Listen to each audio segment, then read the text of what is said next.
Okay, so as promised, here's the video that will show you what to do the first week of class. So this is to be handed in before next week's lab, week 2 lab. And that is, as you can see on the Canvas page, the module is called the Great Georgia Pollinator Census, and this is actually just exactly the kind of thing that I wanted to do in this class. We can learn about pollinators, we can go outside, we can look at a bunch of pictures, we can fill out a worksheet, but this really allows you to learn about pollinators, learn about different types of pollinators, get you outside collecting some data, and that data will be useful. It will go someplace and be used in science, right? Because as you'll hear throughout the rest of the course, pollinators as a theme, as an issue, is a hot topic. Our food security relies on these insects usually that help to pollinate our flowers that produce our foods, and pollinators are in trouble. There's a whole host of issues that they face, but suffice to say there is a interest in pollinators across the board, and there are these efforts to collect some data. We have this feeling that pollinators have declined, but you can't just go based on your hunch, or when I walk to my car in the morning I don't see as many butterflies and bees. We need actual numbers and empirical data. And so this Great Georgia Pollinator Census was established here in our state, and the goal is to collect data that can be used to describe long-term trends in these important animals. So you can see here is the home page. You can just obviously do Google search for Great Georgia Pollinator Census, and it'll pull up. There's a lot of good resources here. You can sign up. You do not need to sign up here. You can if you want to. This tells you the steps that you'll take in participating, right? I have a link to this counting and identification guide. This tells you what type of insects you'll be counting, and then you're going to pick a spot, right? You're going to pick one plant in a garden. You're going to pick one plant here on campus, one plant at home, wherever you are this week, either Friday, tomorrow, or today, depending on if you're in the Friday lab. That would be the August 21st, either the 21st or the 22nd. Okay, you will pick one plant. You'll get your counting sheet, which I'll show you in a second. Get a pencil, get a drink, and then go out to that plant. Set a timer for 15 minutes and watch that one plant and look for those specific types of insects.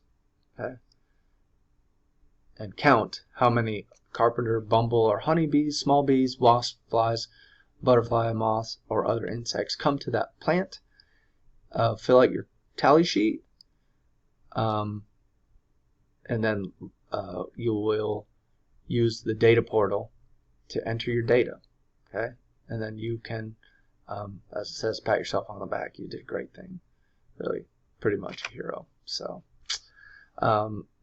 So this is a good resource, the actual website for the Great Georgia Pollinator Census. I'll recommend it. All right, but sign into Canvas. Okay, you're going to go to Canvas.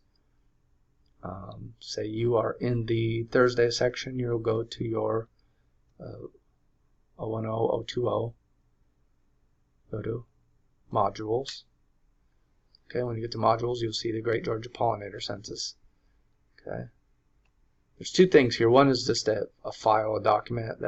You can find it on that website I just showed you. This tells you, we'll just go ahead and open it up. It tells you the different types of insects.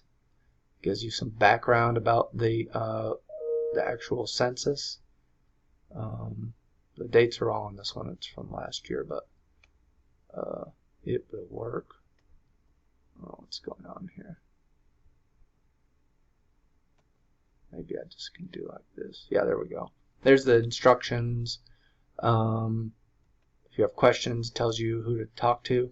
And this, again, probably the most important thing about this is it will tell you how to differentiate between carpenter bees and bumblebees. Spend a little time with this before you go. Spend 30 minutes looking over this counting guide and looking at the different types of bees to make sure that you know how to differentiate between the two before you go out to your plant. It's really not difficult. I would say spend some time there. You can also go to Google and just do Google for carpenter bees. Right? Click on images. And then just scroll through and say, okay, well, it kind of looks like a bumblebee, right? What's the difference?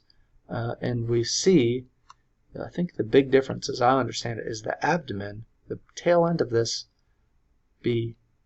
Oh, there you go. There is a differentiation between a carpenter and a bumblebee. Carpenter bees have no hair on their abdomen. They're shiny and smooth. Bumblebees have a fuzzy butt. Carpenter bees do not. Okay, so that is available there for you.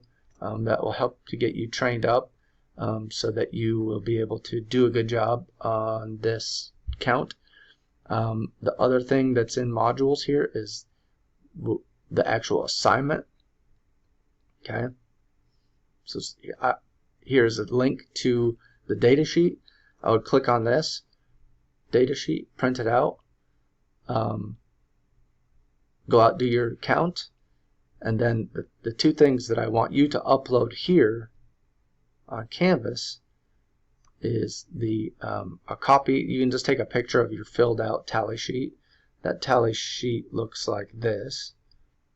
Okay, and so this actually has, the tally sheet is cool because it has some information about the carpenter and bumblebees and all that, right? So again, here's the carpenter bee, no hair on the abdomen. So this is kind of a quick sheet. When you're out there, do a little work beforehand, but bring this with you. You see a bee and you say, well, I'm not sure.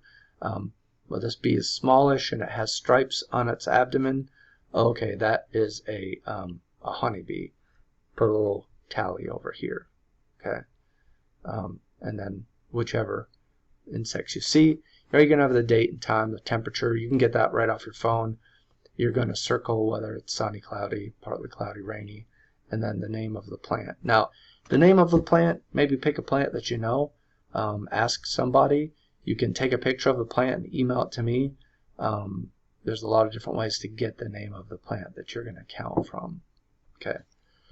You're going to fill out your tally sheet. You're going to take a picture of that. You're going to go to this data portal and you're going to type in your data, same data from your tally sheet. Give me a screen capture that shows me that you actually entered your data into the Great Georgia Pollinator Count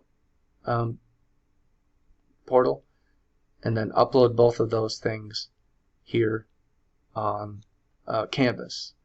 And then I'm going to use this rubric right here to grade your assignment. Okay, pretty much if you do it and you do it right, that's easy grade. 30 minutes of your time, maybe 40 minutes of your time. Really not a huge commitment of time, and you get to get outside. And I will cheerlead as much as I possibly can for you to accept that this is important and interesting. And some of you guys get it or have an interest in this already and will think this is a neat way to spend a little bit of time. Some of you will hate it, and but all I ask for you, and this is just a simple trust thing. I'm trusting you guys to take your time and put a little effort into this, because obviously if you just make the data up or you put no effort into trying to differentiate between the different bees, then the data that is collected is totally useless. It's worse than useless because it can be misleading, right? And so I'm just going to trust everybody that you're going to put a little effort into this and submit some good data. So that will be your assignment for the first week, and good luck. It's supposed to rain a lot this weekend, so if you can get out Friday, I would just recommend going out and doing it. If you can't and you wait till Saturday, just look for a break in the clouds and try to get out there. So, all right, thanks guys.